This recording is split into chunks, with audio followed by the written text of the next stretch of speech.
அருமை தம்பி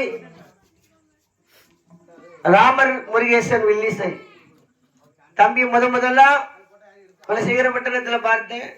அருமையா பாடியிருக்காங்க. நம்ம ஊர் பக்கத்துல வந்திருக்காரு, எனக்கு தெரியாது. ஆகையினாலே இதுல இருந்து 1 கிலோமீட்டர் தான் தூரம் நம்ம வீடு. அப்ப என் தம்பி சொல்றான், ஏதோ ஒரு வில்லு சத்தம் கேட்க அறியாமலில்ல அப்படின்னா. என்னது தெரியலையே அப்படின்னு நான் மொட்டை மடலுன்னு பார்த்தேன். தம்பி குரல் கேக்கு, ராமர் வில்லிசை அவ குரல் கண்டிப்பா கேக்கு. அப்ப தம்பிகிட்ட சொன்னேன், தம்பிலாம் வந்து பாடிட்டு இருக்கா நம்ம ஊர் பக்கத்துல வீடு பக்கத்துல, கண்டிப்பா போய் பார்க்கணும் அப்படின்னுட்டேன். அதுலயும் அண்ணன் பையனும் தம்பி வந்தோம். ஆகையினாலே அருமை பெருமையாக இந்த பிரம்மசக்தி அம்மன் திருக்கோயில்ல அருமையா பாடிட்டு இருக்காங்க.